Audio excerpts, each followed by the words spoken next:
तो बंगाल में 90% से ज्यादा वोटिंग 152 सीटों पर पहले फेज में देखने को मिली। यह रैंडम वोटिंग नहीं है, लेकिन यह ऐतिहासिक भी नहीं है, क्योंकि बंगाल हमेशा से हाई वोटर टर्नआउट स्टेट ही जाना जाता रहा है।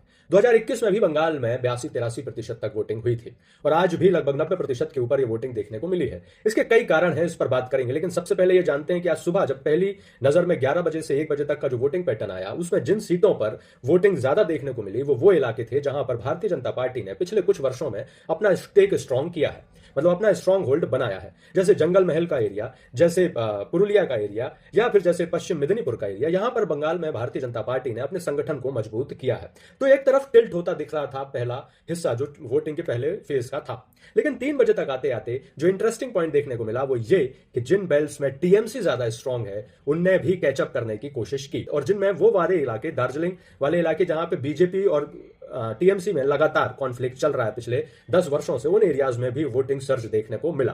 तो इसका मतलब यह था कि बंगाल में जो वोटिंग हो रही थी, आज जो पहले फेज की वोटिंग हो रही थी, वो सिर्फ इनकम्बेंसी, एंटी इनकम्बेंसी या हाई इंथुजियाज्म वोटिंग नहीं थी, बल्कि वो एक कॉन्टेस्ट चल रहा था बाइलेटरल मोबिलाइजेशन बैटल का। मतलब भारतीय जनता पार्टी और टीएमसी के बीच में एक मोबिलाइजेशन चल रहा था कि किसका काडर ज्यादा वोटर्स को अपने बूथ पर लेकर आ रहा है। जो नंबर्स आए 90% से ज्यादा वोटिंग के, उसमें कोई भी एरिया ऐसा नहीं है जिनमें या तो यह कहा जा सके कि बीजेपी का स्ट्रांग बेल्ट है जिसमें वोटिंग ज्यादा हुई, या फिर टीएमसी का स्ट्रांग बेल्ट है जिनमें ज्यादा वोटिंग हुई। इसके 3 कारण है, वो समझते हैं। सबसे पहला है कार्डर ड्रिवन टर्नआउट। दरअसल बंगाल में कार्डर ड्रिवन टर्नआउट नई बात नहीं है। बंगाल हमेशा से जाना जाता रहा है, चाहे लेफ्ट और टीएमसी की बात हो या टीएमसी और भारतीय जनता पार्टी बीजेपी की बात हो, पार्टीज जो हैं वो वोटर को बाहर लाने के लिए चुनावों के दिन अपने काडर को ज्यादा मोटिवेट करती हैं, और यही डिपेंड करता है रिजल्ट में भी कि कौन अपना वोटर ज्यादा बूथ तक लेकर आया। तो आज जो हुआ वो कार्डर ड्रिवन टर्नआउट देखने को मिला। जिस तरह के अटैक्स की खबरें आई, जिस तरह का वायलेंस, जिस तरह का एग्रेशन कार्डर में देखने को मिला दोनों पार्टीज की तरफ से। दूसरा फैक्टर था एसआईआर। अब एक्स पर एक नई बहस छिड़ गई है कि एक्स के कारण ही वोट परसेंटेज बढ़ा, तो ज्यादा एक्साइटेड होने की जरूरत नहीं है किसी एक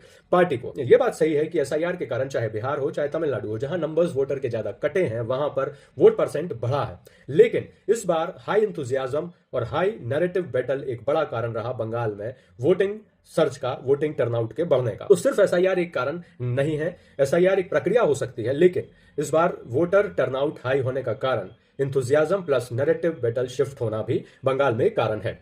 तीसरा कारण है नैरेटिव शिफ्ट। दरअसल वो बंगाल में जब जब नैरेटिव लोकल नैरेटिव्स में शिफ्ट हो जाती है, लड़ाई जब जब नैरेटिव लोकल नैरेटिव में शिफ्ट हो जाती है, तब तब वोट परसेंटेज और ज्यादा बढ़ता है। बंगाल में, बिहार में बीजेपी यही करती दिखाई देती है। 2021 में भी बीजेपी ने लोकल नैरेटिव से हटकर नेशनल नैरेटिव पर लड़ाई लड़ने की कोशिश करी और उसका नुकसान उससे हुआ, लेकिन इस बार बंगाल में बीजेपी ने लोकल नैरेटिव पर ज्यादा फोकस किया। चाहे वो जय बांग्ला जय श्री राम की लड़ाई हो, चाहे वो विमेन रिजर्वेशन की लड़ाई हो बंगाल में, तो उसका एक कारण देखने को मिलता है। साथ ही जो सबसे मेन फैक्टर है जो इन तीनों को कंपाइल करता है वो है बंगाल इलेक्शन के दिन का वायलेंस और उसका ट्रेडिशन। बंगाल में दरअसल इलेक्शन दिन का वायलेंस नया नहीं है, इसका पुराना इतिहास है, लेकिन बंगाल में यह वायलेंस इस बार 2026 के विधानसभा चुनावों में रैंडम नहीं है। जिस तरह के टारगेटेड अटैक्स के पिक्चर्स, अटैक्स के वीडियोस आ रहे हैं वो, या फिर लोकलाइज्ड टेंशन जो देखने को मिल रहा है वो रैंडम नहीं है। वो दिखाता है कि सिर्फ वोटिंग टर्नआउट बढ़ाने के लिए लड़ाई नहीं लड़ रही थी पार्टियां, बल्कि ये कंट्रोल को एस्टेब्लिश करने की कोशिश भी थी दोनों तरफ से। और जिस तरह के बयान पिछले कुछ दिनों से बीजेपी और टीएमसी की लीडरशिप की तरफ से आए, वो लोगों में कहीं ना कहीं डर को खत्म करने या डर को बढ़ाने, दूसरी पार्टी के लिए बढ़ाने और अपनी पार्टी के लिए खत्म करने के लिए भी ज्यादा थे। और बंगाल में इतिहास में यह भी दिखता है कि जो वायलेंस है वो वोटर टर्नआउट को सप्रेस नहीं करता, बल्कि उसको और बढ़ाता है, क्योंकि लोग डर के कारण हो या फिर किसी और वजह से हो और बाहर निकलकर वोट करते हैं।